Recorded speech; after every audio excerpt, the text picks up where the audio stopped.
Los pasillos que nadie limpia. Me di cuenta de que algo andaba mal cuando limpié la misma mancha de sangre 3 veces y volvía a aparecer. No era grande. Era apenas del tamaño de una mano. Pero estaba fresca. Roja. Cada vez que la borraba, el trapeador quedaba manchado y a los minutos, otra vez ahí. Como si alguien se hubiera herido, justo en ese mismo punto del pasillo, una y otra vez. Me llamo Estela Rocha, tengo 42 años y soy personal de limpieza en el Hospital General de San Mateo Atenco, en el Estado de México. Trabajo en el turno nocturno desde hace 6 años. Me toca lo que nadie quiere, la morgue, los quirófanos después de operaciones graves y los pasillos que rodean las áreas restringidas. Aprendí a no hacer preguntas. La sangre, el vómito, la muerte son parte del turno. Pero esa noche fue distinta. Era jueves, poco antes de medianoche.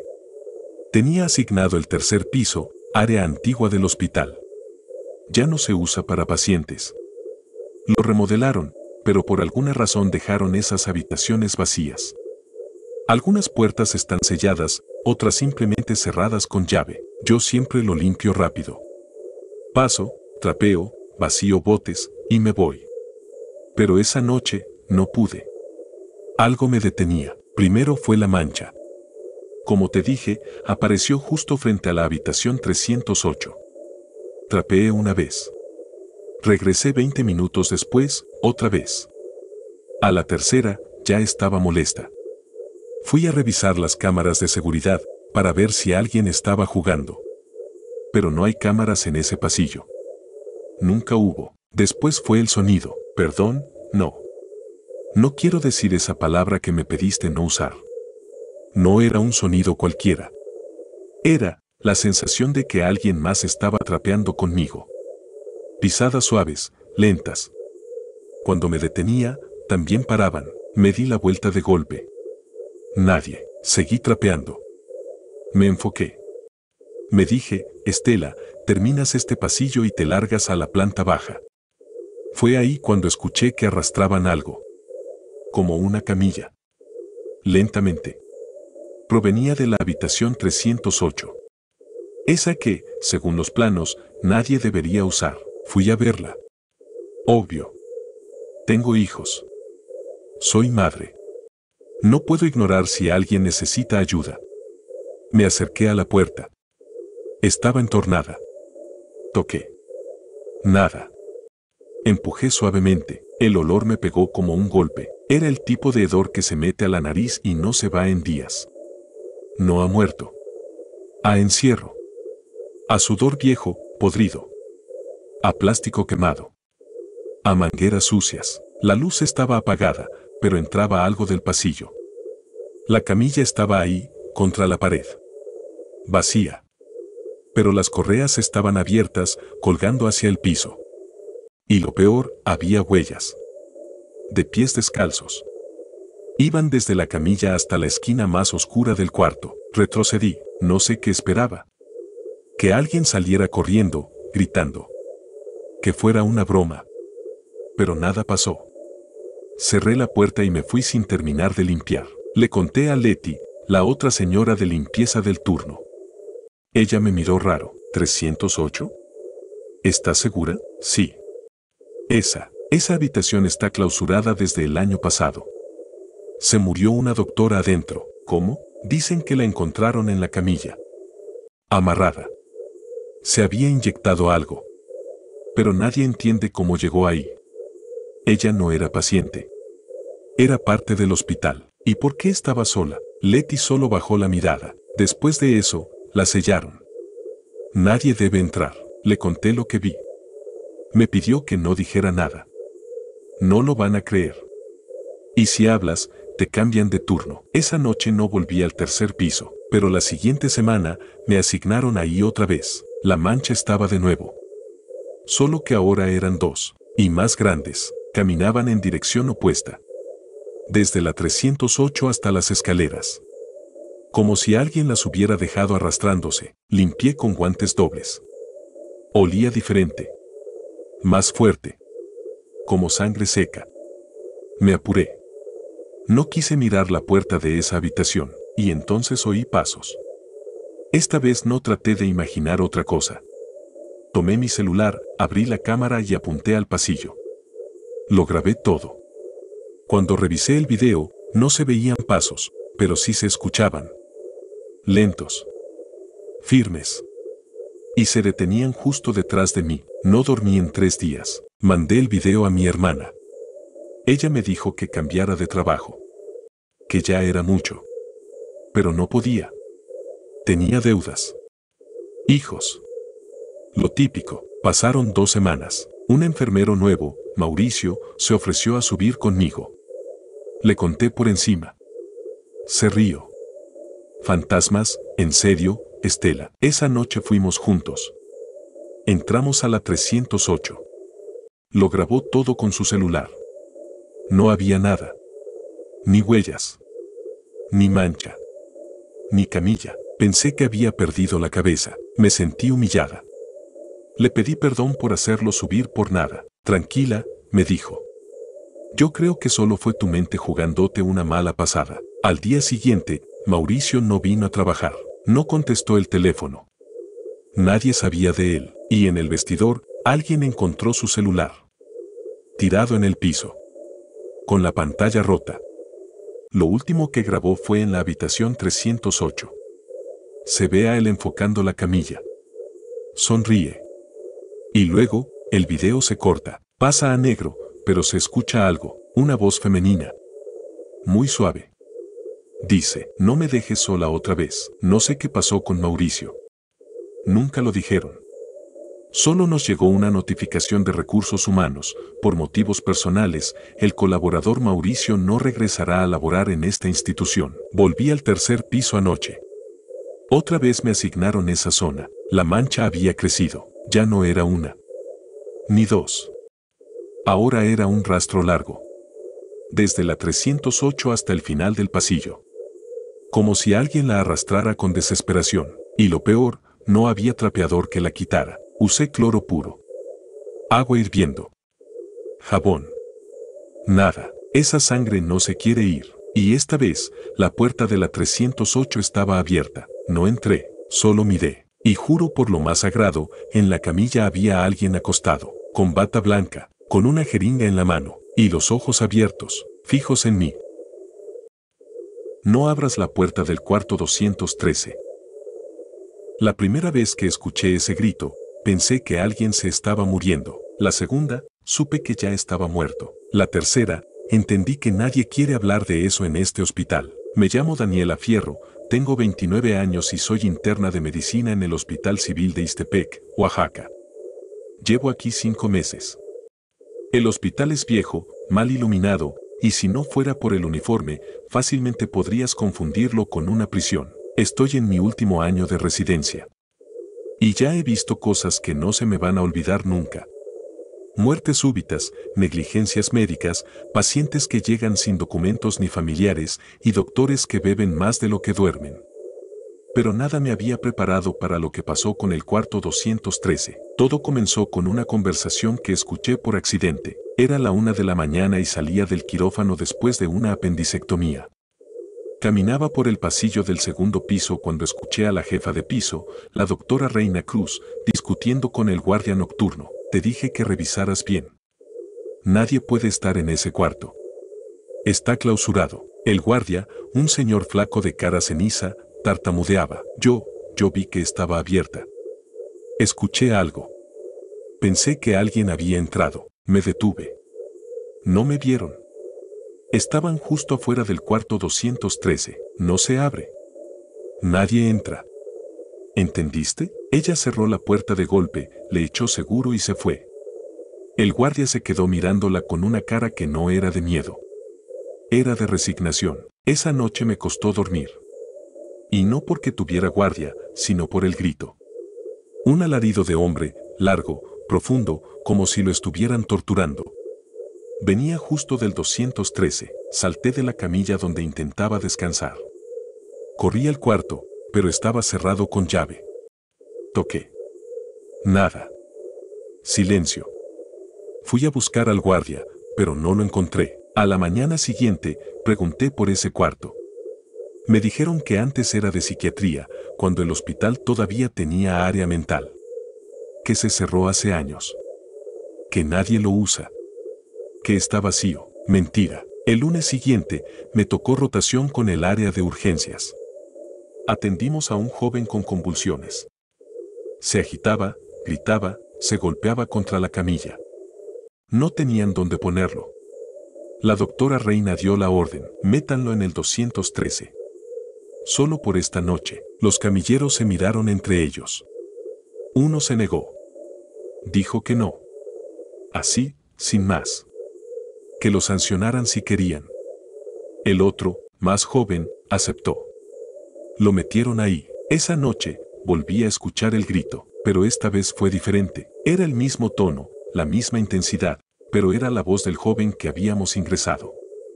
Fui corriendo. No había nadie en el pasillo. Golpeé la puerta. ¿Está bien?, grité. No hubo respuesta. Solo el sonido de algo cayendo dentro. Fui a buscar a alguien. Cuando regresamos, la puerta estaba entreabierta. El joven estaba en el piso, inconsciente. Tenía los ojos abiertos, pero no respondía. No tenía marcas. No había objetos tirados. Solo una sensación espesa en el aire, como si el cuarto acabara de ser usado para algo más. Fue trasladado a otro hospital al día siguiente. Dijeron que había tenido un brote psicótico. Que era esquizofrenia. Pero yo lo vi cuando llegó. Estaba alterado, sí, pero no loco. Después de eso, comencé a preguntar.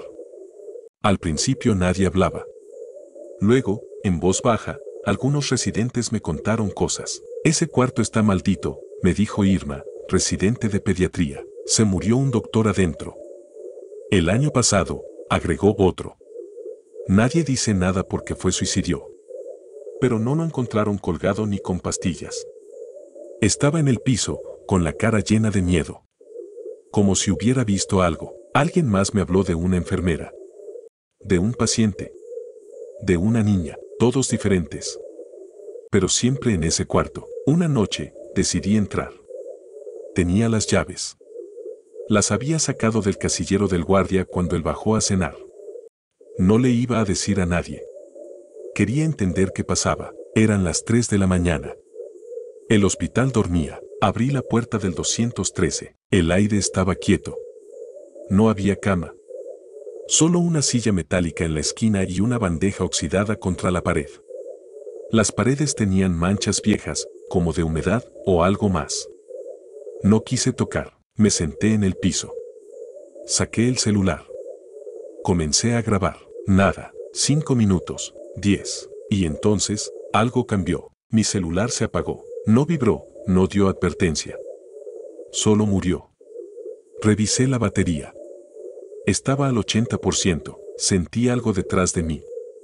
No vi a nadie. Pero no estaba sola. Lo sé. No tengo cómo explicártelo. Pero no estaba sola. Escuché el sonido más leve y más horrible de todos, alguien respirando, despacio, justo al lado de mi oído. Me paré como pude. Salí. Cerré la puerta. Volví a dejar las llaves donde estaban, y juré no volver a hablar de eso. Pasaron semanas. Nada más ocurrió. Hasta que un nuevo interno, de nombre Bruno, preguntó por el 213. Le dije que no se metiera. No me creyó. Esa misma noche, entró. Dijo que quería demostrar que todo era paranoia. No salió por una hora. Cuando lo encontraron, estaba en posición fetal. Llorando. No podía hablar. Solo decía, ella no me dejaba salir, ella me miraba, ella estaba en la pared. No volvió al hospital. Desde entonces, la puerta del 213 tiene una nueva cadena. Ya no usan llave. Usan candado. Nadie habla del cuarto. Pero todos lo rodean. Nadie camina cerca. Si tienes que pasar por ahí, lo haces rápido, sin mirar a la puerta. Yo no volví a entrar. No quiero saber más, pero hay algo que no puedo ignorar. Cada tanto, cuando paso por ahí, veo algo escrito en la pared, justo sobre el número. Aparece y desaparece, como si fuera escrito con vapor o grasa. 2 palabras, no entres. Y justo anoche, cuando pasé, vi que habían tachado esa frase. Ahora decía otra cosa. Ya es tarde. El turno de las 3 de la mañana.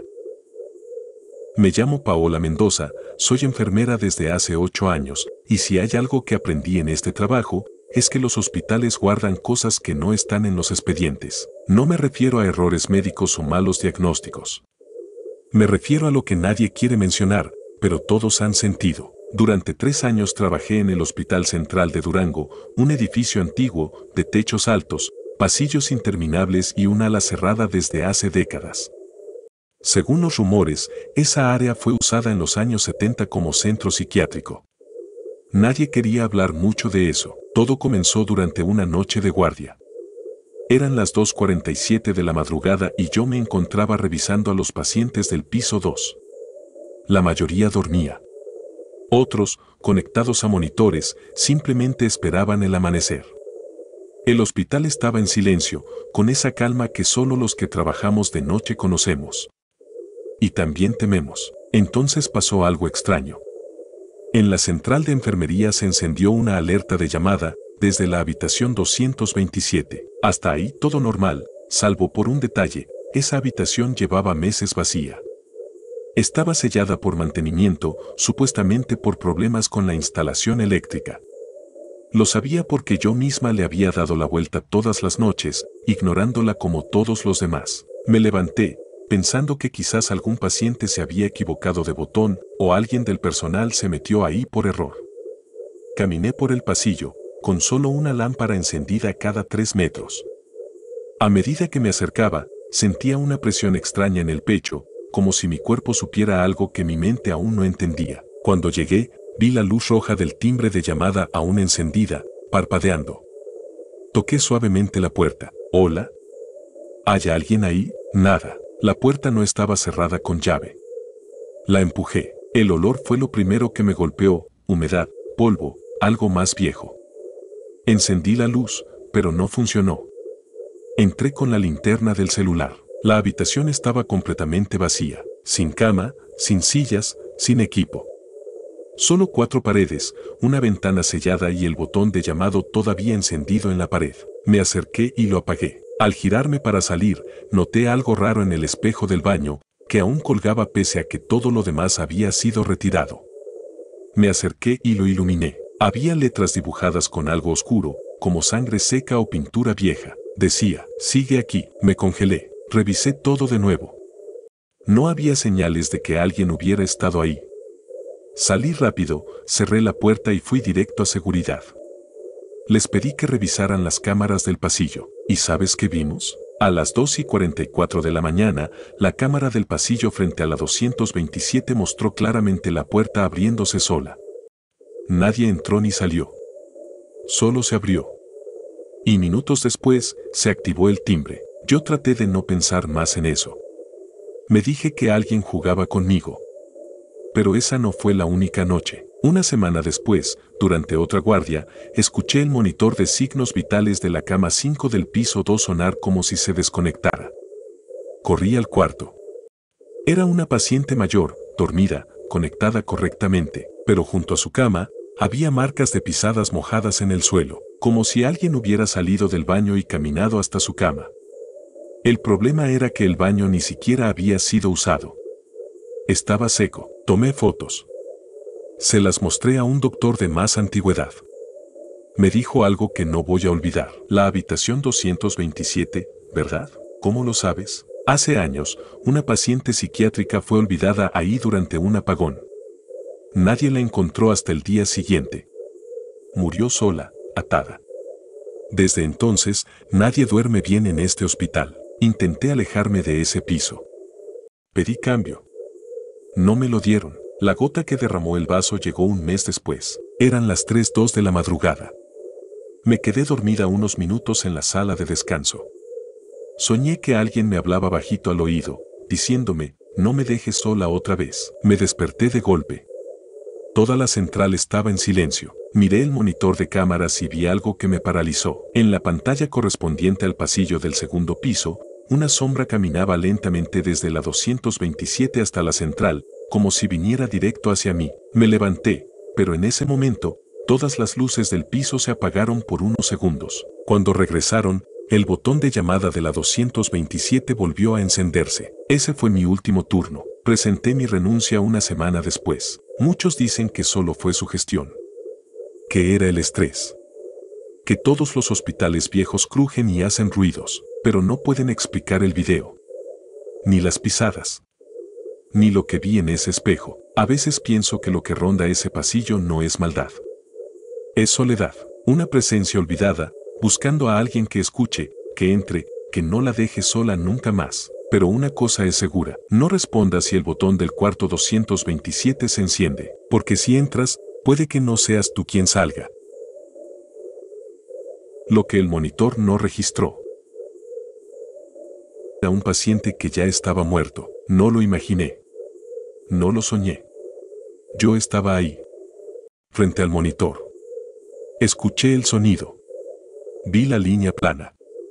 Y aún así, lo vi moverse. Vi cómo se levantó, caminó hasta la puerta y me miró como si supiera que yo había visto todo. Me llamo Laura Cárdenas, tengo 33 años y trabajo como enfermera en el área de cuidados intensivos del Hospital Regional de Tuxpan, Veracruz.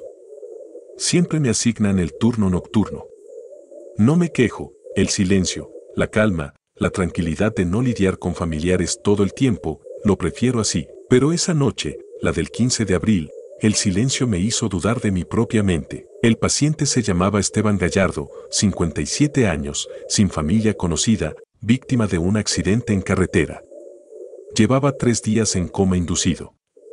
Su cuerpo lleno de tubos, conectado a máquinas que hacían todo por él, respirar, alimentar, mantenerlo en este lado de la vida. A las 2:39 de la madrugada, el monitor mostró un descenso brusco en la frecuencia cardíaca. Fui hasta su cama. El doctor de guardia, un residente nuevo, apenas sabía tomar decisiones sin consultar Google. Yo ya sabía lo que venía. El corazón de Esteban se detuvo. Plano. La máquina emitió el pitido largo. Llamé al doctor. Llegó corriendo.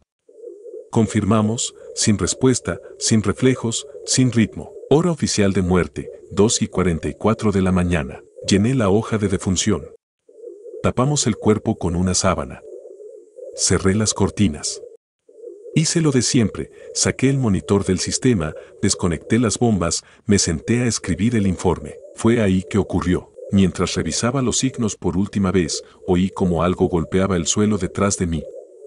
Volteé. La cortina estaba abierta, y Esteban ya no estaba acostado, estaba sentado, con la sábana todavía enredada entre las piernas. No gritó. No habló. Solo me miraba. Con los ojos abiertos de par en par vacíos, pero vivos. No sé cuánto tiempo me quedé congelada. Fue apenas unos segundos. Él bajó las piernas, se puso de pie y caminó hacia la puerta, como si supiera perfectamente dónde estaba. Nadie camina así saliendo de un coma. Nadie, menos alguien declarado muerto 5 minutos antes. Señor Gallardo, alcancé a decir. Él se detuvo, giró apenas la cabeza y me clavó la mirada. No fue agresiva. Fue ausente. Como si no supiera quién era. Como si tampoco supiera quién era yo. Abrió la puerta y salió. Corrí tras él. No había nadie en el pasillo. Solo luces intermitentes y el sonido lejano del succionador de oxígeno. Lo buscamos por todo el piso. Nada. Revisamos cámaras. En las grabaciones, la cama está vacía desde el primer segundo. No se ve a nadie levantarse. No se ve a nadie salir. Solo estoy yo, reaccionando a algo que aparentemente nunca ocurrió. Me mandaron a descansar. Dijeron que era estrés. Que había confundido los tiempos. Que quizá me dormí sin darme cuenta. Pero yo sé lo que vi, no fue un sueño. 2 días después, otro enfermero, Luis, tuvo una experiencia parecida. Dice que mientras pasaba lista en la madrugada, escuchó a alguien que decía, no quiero volver a esa cama. Venía del baño del fondo. Lo revisó. Nadie. Lo contó en voz baja. Se rieron de él.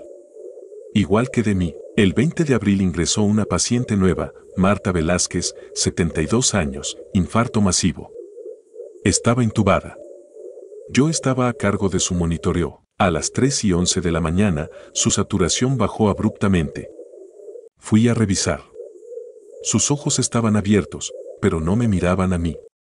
Miraban el rincón de la habitación, junto a la puerta. Me acerqué. ¿Señora Marta? Le hablé, aunque sabía que no podía responder. Entonces hizo algo imposible. Negó con la cabeza. Lenta, claramente, y con un gesto mínimo, señaló con los ojos hacia el rincón. Volteé. Nada, pero ella no dejaba de mirar. Como si alguien estuviera ahí. Murió a las 3:14. A las 3:15, la cámara de su cuarto dejó de grabar durante 6 segundos. En el video se ve claramente el contador de tiempo brincando. Ninguna otra cámara del hospital tuvo ese salto. Desde entonces, hay una rutina que nadie quiere admitir que sigue. Cada noche, a partir de las 2:30 de la mañana, nadie pasa solo por el pasillo de intensivos. Los que fuman lo hacen en grupo. Las rondas se hacen en pares. Si algún paciente muere cerca de esa hora, se espera al amanecer para mover el cuerpo. Y hay una regla no escrita. Nunca mires hacia la habitación 3 si ves movimiento adentro después de las 3. Esa habitación estuvo vacía por remodelación. Pero hace un mes, se abrió otra vez. Desde entonces, más de uno ha dicho que ve sombras dentro. Que oyen pasos. Que sienten que alguien se asoma desde adentro. Pero cuando se abre la puerta, no hay nada. No una, ni 2 veces. Cada noche, a las 3 de la mañana, el monitor de esa habitación muestra una frecuencia cardíaca leve, como si alguien estuviera acostado ahí. Aunque la cama esté vacía. Aunque el cuarto esté cerrado. Aunque no haya cables conectados. Yo ya no reviso, solo me siento en la central. Miro las pantallas. Y espero que la hora pase sin incidentes, pero hay algo más. Algo que no le he contado a nadie. Desde aquella noche con Esteban Gallardo, a veces siento que alguien me sigue cuando salgo del hospital. He llegado a casa y encuentro mis zapatos movidos, mis llaves en otra parte, el celular con llamadas perdidas que yo no hice. Y en 2 ocasiones, al despertar, he encontrado huellas húmedas frente a la puerta del baño. Como si alguien acabara de salir de ahí, pero yo vivo sola. Lo que vi esa noche en el hospital no murió. No fue un error médico.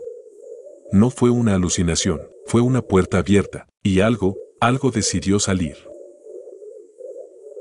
No abras la puerta del fondo. El último paciente que vi con vida fue uno que no figuraba en los registros del hospital. Ni nombre, ni expediente, ni rastros de ingreso. Solo apareció acostado en la cama 11, sin que nadie pudiera explicar cómo llegó ahí. Y yo, tuve la mala suerte de ser quien lo encontró. Me llamo Natalia Beltrán, tengo 35 años y soy doctora residente en el Hospital General de San Cristóbal de las Casas, Chiapas. Trabajo en el turno nocturno desde hace 2 años. Me ha tocado atender de todo: partos de emergencia, accidentes, infartos, sobredosis. Pero esa noche de enero, lo que viví fue distinto. Fue algo que todavía hoy me hace dudar de lo que creemos real. Todo comenzó pasadas las 3 de la madrugada, cuando revisaba el área de observación. Teníamos pocos pacientes. Uno con dengue, otro con deshidratación y un adulto mayor con una infección pulmonar. Todo estaba en calma. Me pasé a la sala C, una pequeña zona cerrada que se usaba hace años para pacientes psiquiátricos. Hoy en día está casi vacía, se dejó de usar por falta de personal y mantenimiento. Pero a veces se coloca allí a pacientes en observación prolongada, los que esperan traslado o los que no tienen familiares. Esa madrugada, entré solo para revisar que todo estuviera limpio. Nadie me había indicado que hubiera alguien en esa área, pero cuando empujé la puerta, vi algo que me detuvo en seco. La cama número 11 estaba ocupada. Había un hombre acostado, cubierto hasta el pecho con una sábana blanca. No se movía. Parecía dormido. No había monitores conectados, ni suero, ni pulsoximetría. Solo él. Y la habitación estaba completamente en silencio. Me acerqué con precaución. Señor, dije en voz baja, ¿está bien? Ninguna respuesta. Ni un parpadeo. Tomé su muñeca para verificar el pulso. Lo tenía. Débil, pero presente. Su piel estaba seca. Su temperatura, normal. Pero lo que más me inquietó fue su expresión. Tenía los ojos cerrados, pero el rostro tenso, como si estuviera haciendo un esfuerzo enorme por no despertar. Salí y pregunté a enfermería por ese paciente. No hay nadie asignado en la sala C, me respondió Luis, el enfermero de guardia. Hay un hombre en la 11. Acabo de verlo. Eso es imposible. Esa sala está cerrada desde hace días. Yo mismo la verifiqué anoche. Vacía. Le pedí que viniera conmigo. Volvimos. La cama seguía ocupada. Luis me miró como si le acabara de hablar en otro idioma. ¿Tú lo conoces?, pregunté. Negó con la cabeza. Buscamos su ficha. Nada. Intentamos moverlo a observación para ingresarlo oficialmente. Pero cuando regresamos con la camilla, ya no estaba. La cama vacía. Las sábanas extendidas, limpias. Como si nadie hubiera estado ahí. Luis me miró, pálido. Juro que lo vi contigo hace unos minutos. Yo también lo vi. No estás loco. Revisamos cámaras. En las grabaciones no se muestra a nadie entrando o saliendo de las salas en las últimas 6 horas. Solo a mí. Y a Luis, cuando entró conmigo. Decidimos no hablar más del tema. Seguimos trabajando. Pero la tensión no se fue. A las 4:12 de la mañana, el paciente del cuarto 6, un hombre de unos 50 años, ingresado por traumatismo en la pierna, comenzó a gritar. Fui corriendo. Estaba en crisis, sudando, con la mirada desorbitada. No dejes que entre. Decía, ciérrala. No abras la puerta del fondo. ¿Qué puerta? Esa. Donde estaba el de la sábana blanca. Tuve que sedarlo. Cuando se calmó, le pregunté de nuevo. Esta vez, apenas murmuró. Él me habló. Me dijo que yo sería el siguiente. Me puse a revisar su historial clínico. No tenía alteraciones mentales. Ni delirios. Nada que explicara eso. Fui a ver a la jefa de turno, la doctora Herrera. Le conté todo. Pensé que me mandaría a descansar, que se reiría. Pero se quedó en silencio unos segundos, y luego dijo, «Tú también lo viste, ¿verdad?». Me congelé. ¿Cómo? La cama 11, asentí lentamente. Aparece cuando el hospital está casi vacío, continuó. Nunca lo registra nadie. Nadie lo ingresa. Solo, aparece. Siempre en la 11. Y al poco tiempo, uno de los pacientes muere. Sin explicación. ¿Cuántas veces ha pasado? 4. Contigo, 5. Le pregunté por qué no se había reportado. Me miró, cansada, porque nadie nos cree. Y porque si hablas de eso, te cambian de hospital. A las 5:33 de la mañana, recibimos una llamada desde el cuarto de rayos X. El técnico había caído al piso, desmayado. Lo atendimos. Cuando despertó, estaba temblando. Entré al cuarto a buscar un expediente, dijo, y lo vi. Estaba ahí, parado frente al monitor viejo, como si lo estuviera viendo. Era él. Él de la cama. Pero esta vez, me miró. ¿Y qué hizo? Se fue caminando hacia el fondo. Hacia la bodega. Pero cuando fui tras él, no había nadie. La bodega del fondo del pasillo C es una habitación pequeña que ya no se usa. Está cerrada con llave. La única copia la tiene el jefe de mantenimiento. Fui a buscarlo. Le pedí la llave. No quería dármela. Insistí. Fui sola. La abrí. No había nada. Solo una silla vieja, una lámpara colgando del techo, y en la pared, una frase escrita con marcador negro. Aquí descanso cuando nadie me ve. Salí de ahí. Cerré. Entregué la llave. No dormí durante el cambio de turno. Me quedé revisando las notas, las cámaras, los registros. A las 6:41 de la mañana, el paciente del cuarto 6, el que gritó sobre la puerta del fondo, murió repentinamente. Un paro sin causa previa. Estaba bien. No había ningún indicio de complicación. Fue como si alguien lo hubiera apagado. No hubo autopsia. Nunca se volvió a hablar del paciente de la cama 11. Ni de lo que ocurrió. Pero desde ese día, yo paso lista una vez más antes del amanecer, solo para asegurarme de que nadie haya entrado a esa sala sin que lo notemos. Y cada vez que el hospital está muy callado, cada vez que falta personal, cada vez que hay solo unas pocas camas ocupadas, me acerco a la sala C y reviso que la cama 11 siga vacía, porque si alguna vez vuelve a aparecer ese hombre, ya sé que alguien más no va a salir vivo de ahí. Lo que no sale en la radiografía. Desde el primer día. Ese hospital tenía algo que no encajaba. No era algo que se pudiera ver en los pasillos ni en las sábanas mal dobladas. Era otra cosa, un detalle fuera de lugar en la mirada de los pacientes, en el modo en que evitaban ciertas puertas. O peor, como algunos miembros del personal fingían que no escuchaban ciertas cosas. Me llamo doctora Fernanda Pino, 37 años, médica internista. Vine al Hospital Comunitario de San Gregorio del Monte, un pueblo escondido entre cerros del norte de Zacatecas, como parte de un programa de rotación rural. Un año. Eso era todo. Un año de medicina básica, atención general y luego volver a la ciudad. Pero apenas llegué, sentí que ese lugar no era como los demás. No me refiero a lo obvio, techos agrietados, medicamento vencido, archivos en papel. Eso era esperable. Me refiero a la forma en que nadie quería hablar del ala antigua del hospital. La llaman el pasillo de atrás, aunque oficialmente es el ala de rayos X. Solo que el área está cerrada desde hace años. Según el director, por daños estructurales.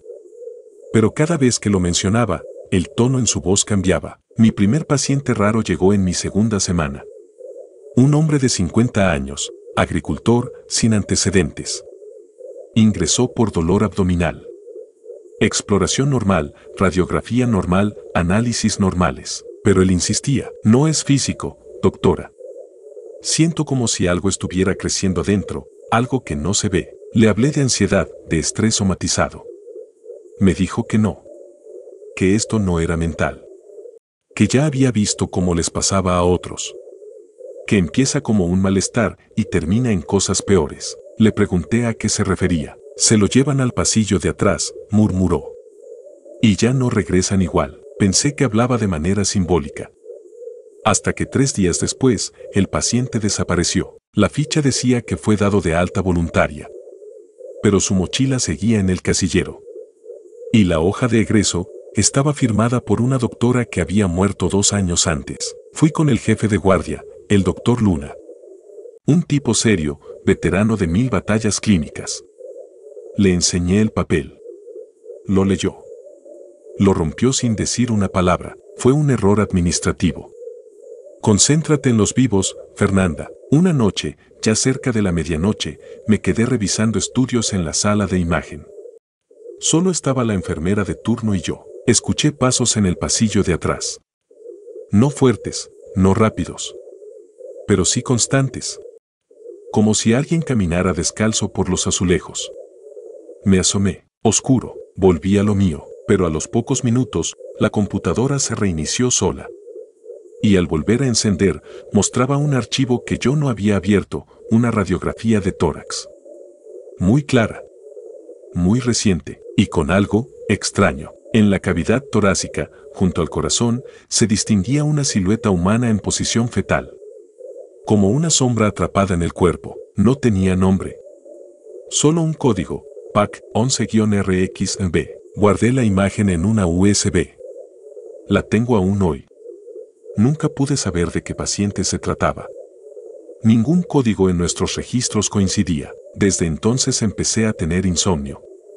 Y luego, alucinaciones auditivas. Eso dijo el psicólogo del IMSS al que consulté por videollamada. Pero yo no aluciné lo que vi la siguiente semana. Una paciente joven, 20 años, embarazada de 6 meses. Ingresó por presión baja. Estaba asustada. Me pidió que no la dejara sola. «Hay alguien más aquí», me dijo. En la sala. Lo vi en el reflejo del biombo. No era usted. No era nadie. Y me hablaba. Fui al baño a lavarme la cara. Respiré. Volví. Ella estaba en silencio. Pero sus ojos miraban fijo hacia el techo. Me acerqué. Le hablé. No respondió. Tenía el pulso normal. Pupilas reactivas. Pero algo no cuadraba. La revisamos en rayos X, el nuevo cuarto, el que sí funcionaba. La imagen salió borrosa. Y lo peor, al fondo del abdomen, como si estuviera dentro del útero, una figura más pequeña que el feto, pero con brazos largos y cabeza deformada, parecía superpuesta en la imagen. Cuando lo mostré a los radiólogos de la ciudad, pensaron que era una falla del software. Pero esa máquina nunca había dado errores. La paciente perdió el bebé a las 24 horas. Un día, al volver de una consulta en una comunidad lejana, pasé cerca del pasillo cerrado. Estaba abierto, no iluminado, no renovado. Solo, abierto. Entré. El aire era más seco, como si todo el oxígeno del lugar hubiera sido absorbido. Olía a yeso viejo, metal, y algo más, como ropa encerrada por años. En el suelo, papeles clínicos desparramados, imágenes radiológicas sin clasificar y marcas de pasos desordenados. Y al fondo, una camilla, vacía, pero con correas desgastadas. Me acerqué. Quise revisar los papeles.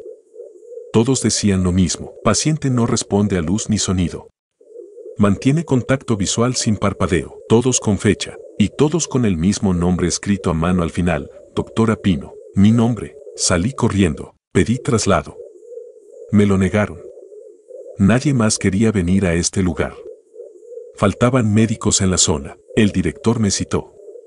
Me dijo que si seguía hablando del pasillo de atrás, tendría que evaluarme un psiquiatra institucional. Desde entonces, he guardado silencio. Pero cada tanto, un nuevo paciente llega diciendo lo mismo. Me duele algo que no sale en los estudios. Y yo ya no pregunto qué siente, porque a veces, cuando camino sola por los pasillos, escucho una voz que dice mi nombre desde dentro del ala cerrada. Y ya no estoy segura de si esa voz viene de adentro o de mí misma.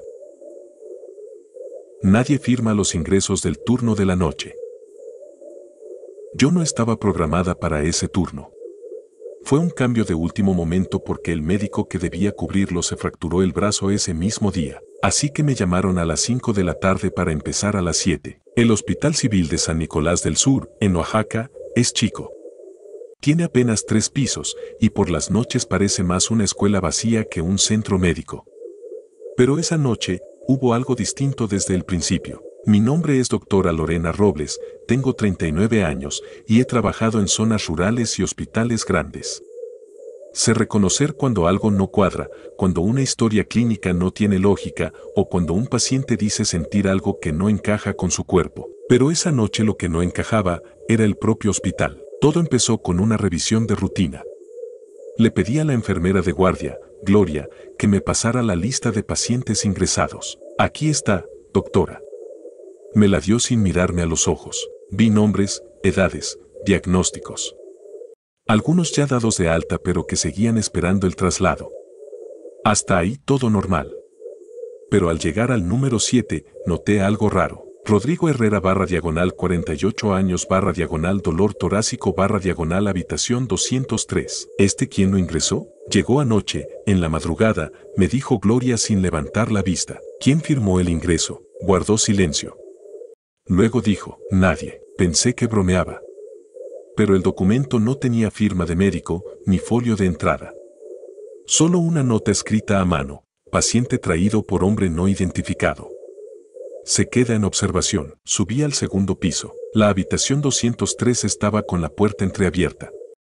Entré. Un hombre de rostro afilado y cabello muy corto estaba sentado en la cama. No miraba la televisión ni leía. Solo estaba ahí, mirando sus propias manos. Como si tratara de recordar para qué las usaba. ¿Señor Rodrigo Herrera? Asintió lentamente. Soy la doctora Robles. ¿Cómo se siente? No sé, me dijo, sin apartar la mirada de sus manos. No recuerdo por qué estoy aquí. ¿Le duele el pecho? No. Pero creo que sí me dolía. Ayer. O antes. No estoy seguro. Intenté hacer preguntas básicas, antecedentes, alergias, domicilio. No pudo responder ninguna. Solo decía, creo que vine porque alguien me trajo. Le tomé la presión. Estaba normal. Saturación perfecta. Corazón estable. Todo en orden. Salí a buscar el expediente completo, pero no había más hojas. Nada de estudios, laboratorios, placas. Como si ese hombre hubiera sido colocado en esa habitación sin que nadie lo registrara. Fui con Gloria. ¿No sabes quién lo dejó? Dicen que un señor alto, con abrigo largo, lo trajo a las 3 de la mañana. Dijo que venía de la clínica vieja. ¿Cuál clínica vieja? La que cerraron en 2009. La que está en ruinas. Esa no recibe pacientes desde hace años. A medianoche, decidí revisar las cámaras de seguridad. Fui a la oficina del velador, un señor mayor llamado Julián. Necesito ver los ingresos de anoche, le pedí. No va a servir de nada, me dijo sin moverse de su silla. ¿Por qué? Porque cada vez que alguien así entra, las cámaras no graban. No entendí. ¿Alguien cómo? Alguien que no debería estar. Que aparece, deja al paciente y se va. Como si supiera el camino de memoria. Pero no trabaja aquí. Y nadie lo ha visto claramente. Me reí. Pensé que me estaba gastando una broma. Pero su cara era de todo menos divertida. Me mostró los archivos. En el espacio entre 2:55 y 3:15 de la mañana, la cámara principal del área de admisión muestra una pausa. La imagen se queda congelada durante 20 minutos. Luego sigue como si nada. Volví al segundo piso. Revisé la habitación 203. Rodrigo Herrera ya no estaba. La cama estaba vacía. Las sábanas estiradas, limpias. Y en la bandeja de ingreso, solo había una hoja nueva, sin nombre. Sin fecha, una sola frase escrita con letra diferente. Falta uno. Bajé a buscar a Gloria. No estaba en su puesto. Pregunté en la cocina. Nada. Fui al baño. Nada. La llamé por radio. No respondió. Recorrí los pasillos del segundo y tercer piso. Silencio total, hasta que la vi. Estaba en el quirófano vacío, sentada en el suelo. La luz apagada. Cuando la encendí, me di cuenta que tenía la mirada perdida y las manos ensangrentadas. ¿Qué hiciste? Le pregunté, acercándome. Nada, murmuró. Él me pidió ayuda. Me dijo que no lo dejara solo. ¿Quién? Rodrigo. No entendí. ¿Qué hiciste, Gloria? Ella solo me mostró las manos. No tenía heridas. Pero la sangre era real. Llamé al director. A los pocos minutos llegaron más médicos. La sedaron. Nunca más volvió al hospital. El día siguiente fue silencioso. Nadie comentó nada. Nadie preguntó por el paciente desaparecido. Pero a las 6:30 de la mañana, antes de entregar el turno, un nuevo ingreso fue registrado. Nombre, ninguno. Motivo, dolor torácico. Lugar asignado, habitación 203. Hora, 3:04 de la mañana. Firma de ingreso, ilegible. Nadie había visto a ese paciente llegar. Ni al que lo trajo, solo apareció, sentado, mirando sus manos, como si estuviera esperando su turno para desaparecer también. Yo ya no trabajo en ese hospital, pero recibo correos anónimos cada cierto tiempo. Siempre con el mismo asunto, otro más en la 203. Y en cada uno, una imagen de una hoja de ingreso sin firma. Yo las guardo todas, porque todavía no sé qué o quién los deja ahí, pero sé que si algún día me llaman a cubrir otro turno, y me dicen que hay un nuevo paciente en la 203, no voy a entrar. El olor a muerto no se va. Lo que más me perturbaba no eran los cuerpos, ni las sábanas manchadas, ni siquiera las miradas vacías de los familiares cuando salían de la sala de defunciones. Era el olor, no el de la sangre, ni el del formol, era otro olor. Uno que se pegaba a la ropa, a las paredes, al cabello. Como si el aire mismo supiera que alguien había muerto ahí y se negara a dejar de recordártelo. Me llamo Ángela Rivas, 33 años. Soy médica general, egresada de la Universidad de Guadalajara. Hace 6 meses me asignaron al Hospital Regional de Villa Corazón, un pueblo al sur de Nayarit. Pequeño, húmedo y callado. Allí, las urgencias no suelen ser tan urgentes y los pacientes llegan por caídas, fiebres o infecciones. Pero desde que llegué, algo estaba mal. No me refiero a la infraestructura ni al equipamiento. Me refiero a la cantidad anormal de muertes. Pacientes que estaban estables, que hablaban, comían, bromeaban y al día siguiente, muertos. Sin causa clara. Sin signos previos.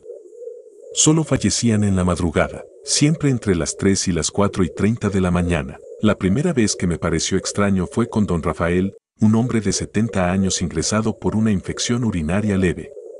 Buena presión, buena respuesta a antibióticos. Charlamos la tarde anterior. Me pidió un café, hablamos de la lluvia. Se rió de mis botas mojadas. A las 3:15 de la mañana lo encontraron muerto. Lo vi yo misma. Estaba acostado de lado, como si durmiera. Boca cerrada. Ninguna expresión de dolor. El certificado indicó paro cardiorrespiratorio súbito. 2 días después, la señora Dalia, con un cuadro de bronquitis leve, murió igual. 3 días después, Carlos, un joven de 29 años con una fractura de clavícula. Sin ninguna razón aparente. También murió entre las 3 y las 4. Debe ser coincidencia, me decían mis colegas, pero yo comencé a notar un patrón. Cada uno de los pacientes que falleció estaba internado en la sala 4, y todos, sin excepción, habían sido reubicados ahí por un motivo ajeno a su estado clínico. Enfermería decía que era por rotación, por espacio, por comodidad, pero siempre era la sala 4. Le pedí a Ricardo, el jefe de mantenimiento, que revisara el sistema eléctrico de esa zona. Tal vez algo estaba mal. Quizá una fuga de gas, algún desperfecto. Volvió al día siguiente, pálido. No hay nada anormal, doctora, me dijo. Pero hay una cosa, cuando quité una de las placas de la pared para revisar los cables, encontré una inscripción con marcador rojo, como si alguien la hubiera escrito desde adentro de la pared. ¿Qué decía? No me dejes dormir aquí otra vez. Quise hablar con el director del hospital, el doctor Lemos. Me escuchó con paciencia, pero al mencionar la sala 4, cerró la libreta y se recostó hacia atrás. Doctora Rivas, ¿quiere un consejo? Asentí, no indague más. Aquí las cosas funcionan así desde hace mucho. Usted está aquí de paso. Termine su año. No se meta en lo que no le corresponde. Sentí rabia, pero también miedo.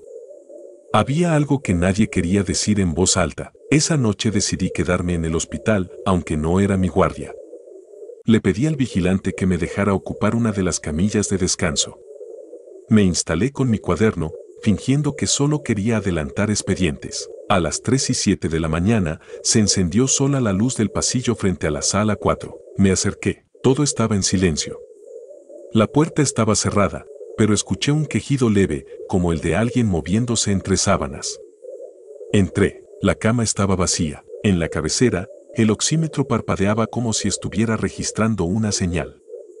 Pero no había ningún paciente ahí. Toqué el colchón. Estaba tibio. Salí. Al día siguiente, me informaron que la paciente Miriam González, de 64 años, con una úlcera tratada y en recuperación estable, sería trasladada a la sala 4. Me opuse.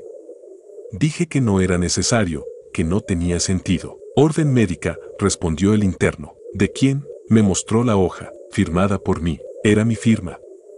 Impecable. Solo que yo no había firmado nada. Pedí revisar el circuito cerrado. Pero las grabaciones de ese día estaban en proceso de mantenimiento. Así lo indicaba el archivo. Esa noche me quedé junto a la paciente Miriam. Ella no sabía nada, por supuesto. Le hablé como siempre. Le dije que estaría ahí por cualquier cosa. Me llevé una silla. Apagué la luz. Me quedé despierta mirando el monitor. A las 3 y 22 de la mañana, se detuvo. No pitó. No marcó cero. Solo se congeló la imagen. Y en ese silencio, escuché algo pesado caer detrás del biombo. Me levanté de inmediato. Nadie. Pero cuando volví la vista a la cama, Miriam ya no respiraba. El reporte fue el mismo, muerte súbita. Pero esta vez, en su hoja de ingreso, alguien había escrito una frase en tinta negra, en una caligrafía que no era mía, ni de ningún médico del turno. Ya está lista. Pedí vacaciones médicas.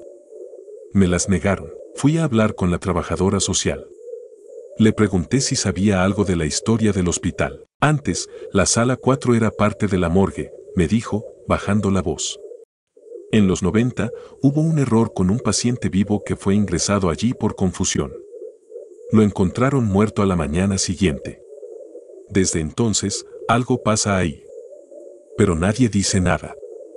Porque si lo dices, lo siguiente que aparece con tu nombre es un formulario de defunción. Quiero irme. Me quedan 2 meses, pero anoche, al revisar la bitácora, encontré un nuevo ingreso. Nombre, Ángela Rivas. Edad, 33. Motivo, observación. Sala, 4. Hora de ingreso, 2 y 59 de la mañana. Firmado por, médico responsable. Sin nombre, solo esa firma y la frase en la parte inferior. No volverá a despertar. Muchas gracias, te invito a suscribirte y darle like si quieres más historias.